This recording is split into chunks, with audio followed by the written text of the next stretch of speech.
HP Lovecraft created some of the strangest and most horrifying alien races in fiction by blending cosmic terror with some of his scientific imagination, crafting beings that were both biologically and impossibly superior to humanity. Rather than simple monsters, Lovecraftian aliens were ancient, advanced civilizations that defied understanding, existing for eons even on Earth, inhabiting the planet we call home way before we ever came to be.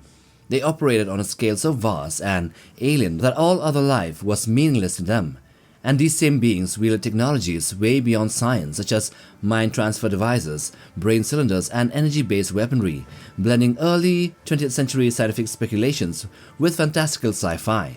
So here in this video we will explore 7 of these advanced alien races of Lovecraft, the ones that Lovecraft himself created. So let's get to it. The first here are the Elder Things. These are also known as the Old Ones, and they are one of the earliest alien species to arrive on Earth in the Cthulhu mythos, which makes their first appearance in the 1936 novel At the Mountains of Madness, and then reference again in the Dreams of the Witch House and in the Shadows Out of Time. They came to the planet about 1 billion years ago, long before any other intelligent or even primordial life existed here, traveling through space with their leathery wings that allowed them to sail through what was thought to be the ether. When they arrived, they colonized Earth's oceans first and then later spread to the land, building vast star-shaped cities that reflected their own forms. They were also responsible for creating the first kind of life on Earth. Biologically, these Elder Things were amphibious, vegetable-animal hybrids with a radial symmetry, standing 6 feet tall and shaped like living barrels. Each end of their body had a starfish-like arrangement of limbs, one side with 5 eyes and feeding tubes and the other with 5 limbs. Around their bodies are tentacles for manipulation and also wings for flying or drifting through space. They reproduce through spores, and they could survive air, oceans, and even vacuum, and even hibernate for millions of years, which makes them all-rounders and highly resilient.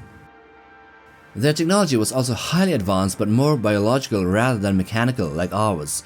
They were masters of genetics, using their knowledge to create new life forms, from Earth's first life forms to their obedient and then traitorous Shoggoths.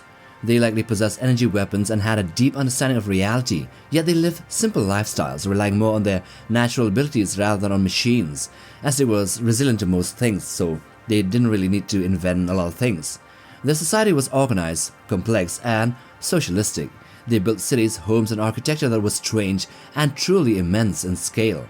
So they ruled Earth steadily for eons, and in these times, they fought wars with other races, species like the Cthulhu spawns, the Cthulhu, the Migo or the fungi, and then the Yithians, the great race of Yith. But their greatest downfall came from within, when their Shoggoths, the ones that they created to be slave organisms, developed intelligence and rebelled against them. The rebellion, combined with the Earth's cooling climate during the Ice Ages, drove the Elder Things back to the remote places, and there the civilization slowly faded away, leaving only ruins beneath the Antarctic ice. Then now we come to the second race, or the second species. Here we have the Yithians, or the great race of Yith. They are one of the most intelligent and mysterious species in Lovecraft's universe, created for his novella The Shadow Out of Time. They originally came from a distant world called Yith, which they were forced to abandon after a great natural disaster. To escape extinction, they used their mental powers to project their minds across time and space, taking over the bodies of a cone-shaped species that were here on Earth about 200 million years ago. In these new bodies, the Yithians built a thriving and advanced society on this prehistoric Earth. Physically, the Yithians' earthly forms were large plant-like invertebrates standing several meters tall. Their bodies were shaped like huge cones with 4 long arms sprouting from the top, 2 ended in claws for grasping, 1 ended in a trumpet-like mouth for consumption, and the 4th ended in a globe-like head with 3 eyes and flower-like ears, and also dangling green tentacles, which they use for touch and riding. So in a way, their hands are in their mouths. They communicate using a mix of clicking sounds and telepathy, clicking sounds by their claws, which means their mouths are in their hands, and they possess senses far beyond human capabilities, and thus were utterly strange in every way. They were masters of time travel through consciousness. They could send their minds into the past or future and even across the universe by switching places with the minds of other beings. When this happens, the displaced mind would awake in a Yithian body and then be studied, interviewed, and then treated well until the exchange was reversed. This process allowed the Yithian to gather knowledge from every age and world, making them the most learned civilization in the mythos, and they essentially lived for thousands of years. Their society was highly organized and somewhat authoritarian socialistic, as resources were equally shared and the society was kind of like a Marxist utopia in a way. They had developed highly advanced technology, including machines capable of transferring minds, powerful energy-based weapons, and vast libraries recording their history, or the histories of other species they merged into. But despite their peaceful nature, the great race of Yith still had to fight terrible wars against the Flying Polyps first, and then they would eventually win by trapping the polyps deep underground and forbidding the mention of these conflicts ever again. They also knew that the polyps would arise again, and so they then transferred their minds into a race of intelligent beetles that would inherit Earth long after humanity's fall and long after the polyps disappeared into the ground, and therefore living on far into the future. Then now coming to the third species, we have the Migo, which are also known as the fungi from Yoggoth. They are an alien species created by Lovecraft, first appearing in The Whisper in Darkness. They are intelligent fungal crustacean beings that originated from the outer reaches of the cosmos, and then they later colonized Yoggoth, which was the world that Lovecraft implied was Pluto. The Migo came to Earth during the Jurassic period about 100 million years ago, mainly to mine rare minerals and study living creatures, establishing hidden colonies in places like the Himalayas, the Andes, and the Vermont Hills. They are described to be about 5 feet long, with many limbs, large claws, and heads covered in antennae, some possessing vane wings used to fly through the ether of space like the Elder Things, though these wings don't work well on Earth. Their bodies are made of an alien type of matter, which makes them invisible to photography and causes their remains to dissolve after death.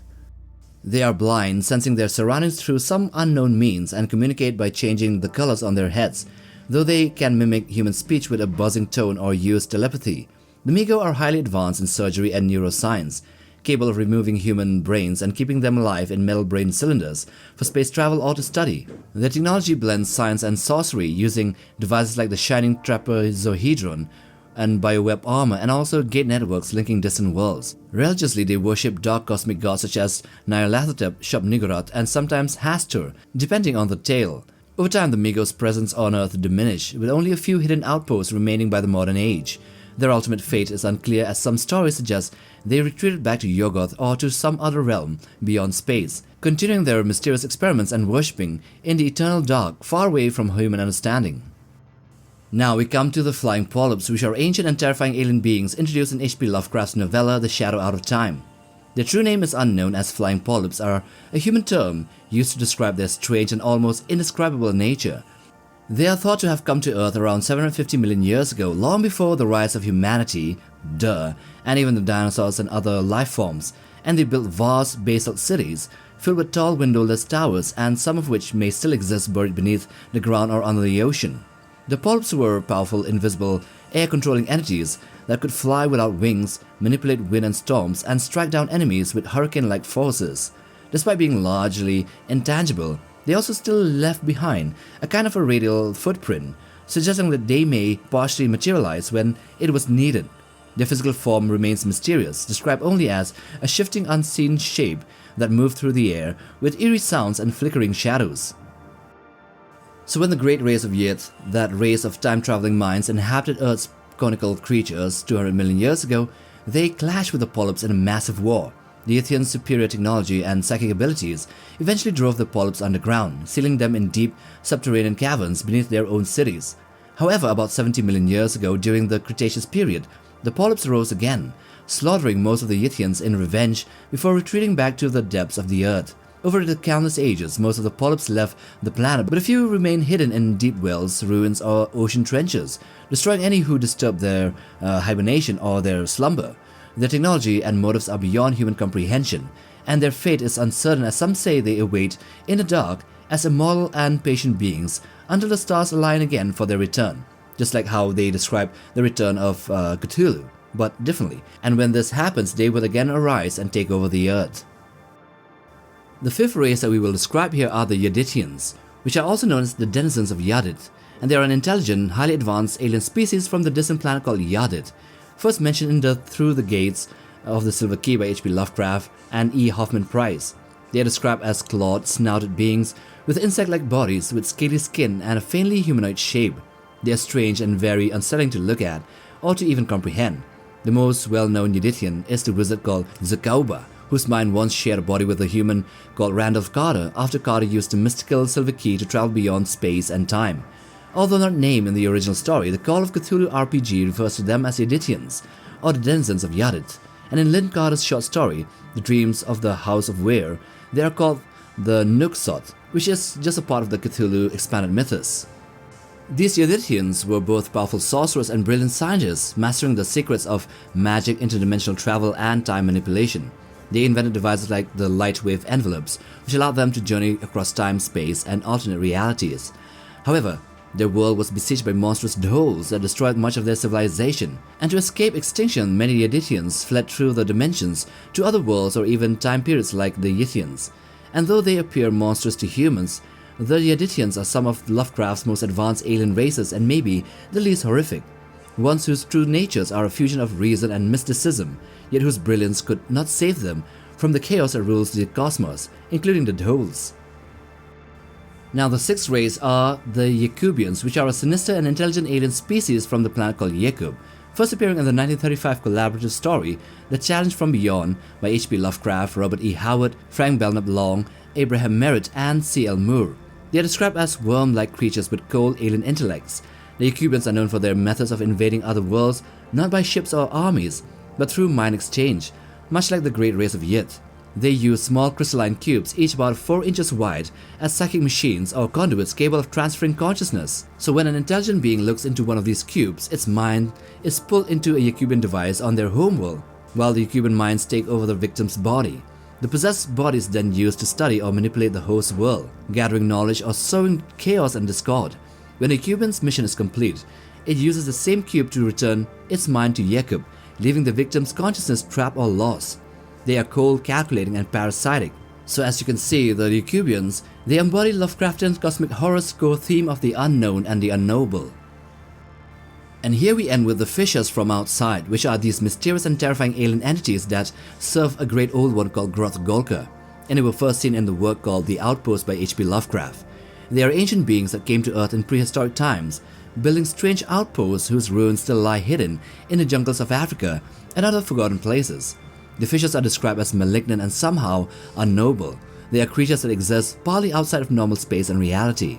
They are known for abducting humans, often in broad daylight, using invisible webs or tentacles that suddenly appear and then wrap around their victims, then pull them away into nothingness, leaving no trace except a passing shadow.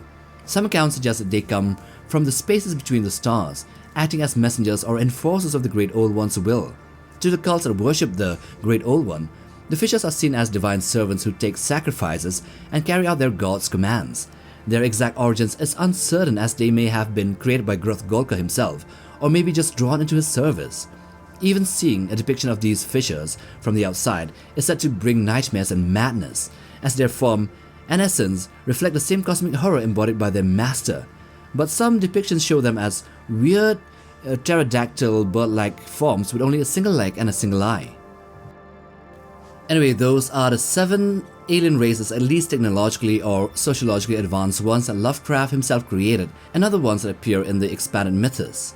So that is the end of the video. If you like this one, then watch this other one too, and do hit the like button for support.